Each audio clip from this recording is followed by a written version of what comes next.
took a screenshot of that add-in, and we got it all the way down to 41s from 46s, $500 of pretty easy money profits. Now the value is busted on gold at the moment. I'm not doing anything with gold. You can see quite clearly the value's gone off of that trade at the present moment. Have we still got any macro value? Well, obviously we had a chance to sell back into the RGL change of behavior level, which was at 45s. That could have been something that caught your attention. You might be wondering, was it enough value? Well, yeah, I mean, let's be realistic. I mean, it's diverging off the last time we were at that price on the real yields, and it's, if you look at the last time we were at that price as well here in terms of the euro, it's also diverging. So yeah, I mean, there was value in it. You have to be careful, but we've got tools to do that, haven't we? We've got some tools to do that trade. We can wait for the price to hit into that area, make an assessment about the value, wait for the price to go back below the RGL. The RGL in this case is being the individual candle POC, right?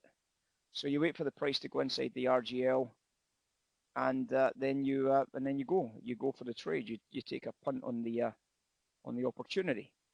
Now, obviously, in line with that, as it happened, of course, your job is to try and figure out, whether there was for example, whether there was a spoof trade taking place. And to be perfectly honest, there was all the evidence of a spoof trade taking place, wasn't there?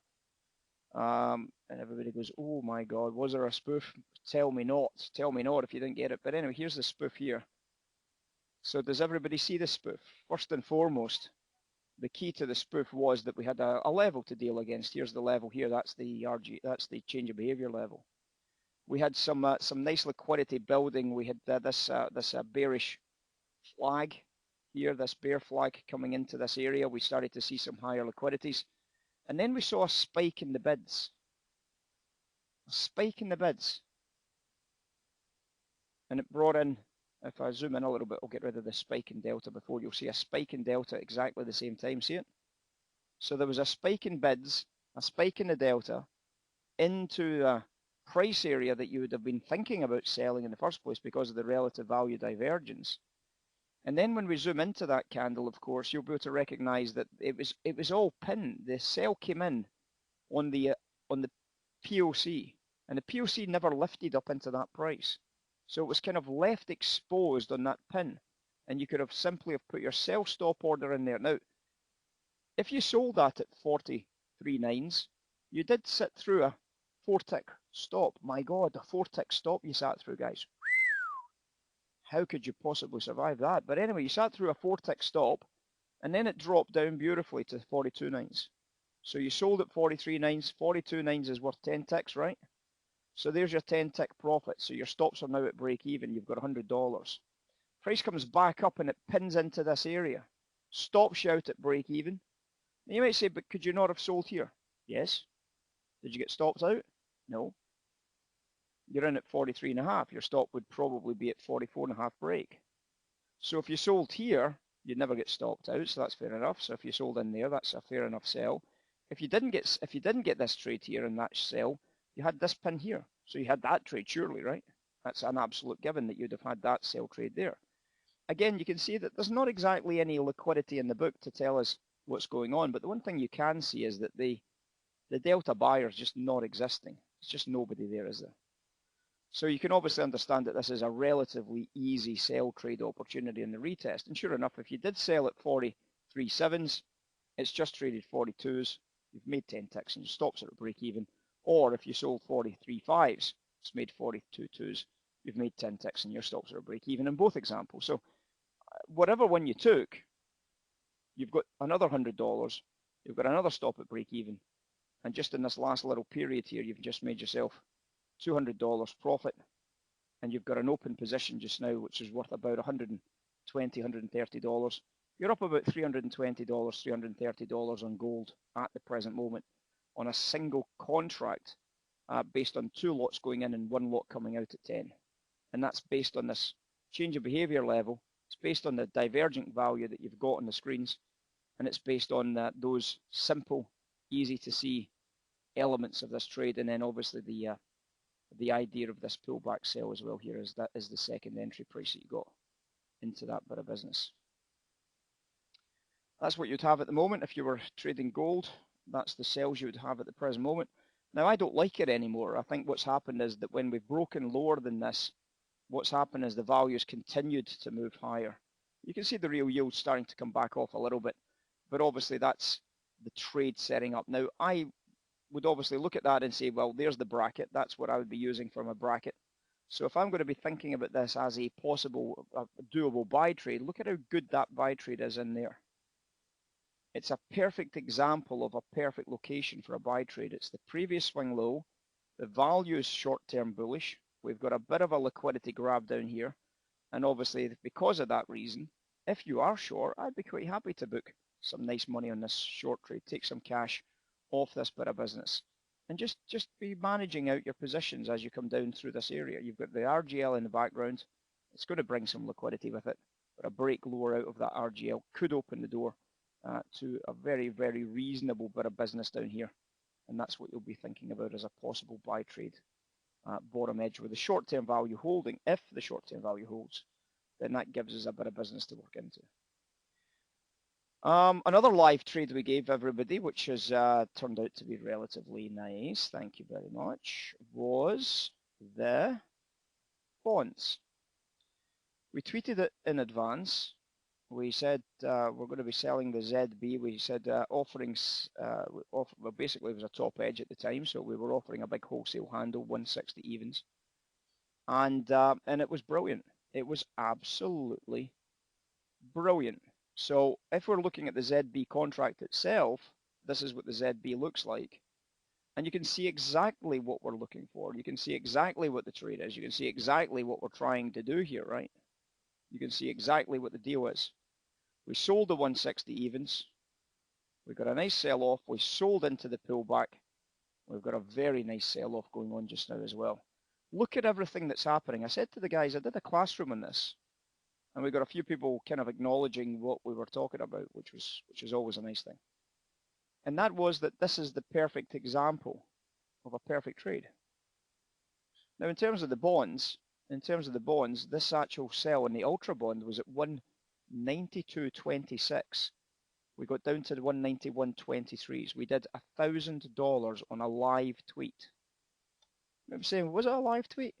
Damn right it was a live tweet. Damn right it was a lot. Now, we do go back over trades because the whole point is in the tweets is we show what we have done.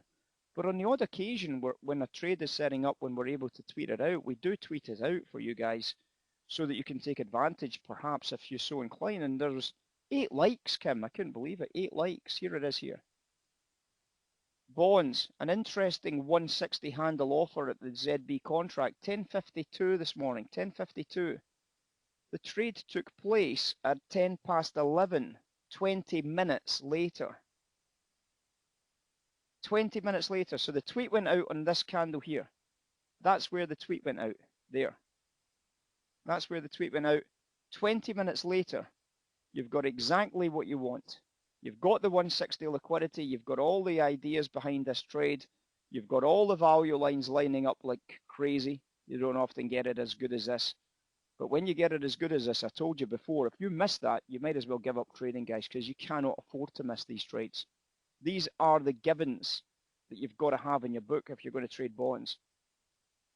And look at what's happened. We've had a brilliant outcome. Look at that, guys. Over $1,000 on the ultra bond. Over $1,000 on a live tweet. Simply by recognizing, and an opportunity to book some profits again here.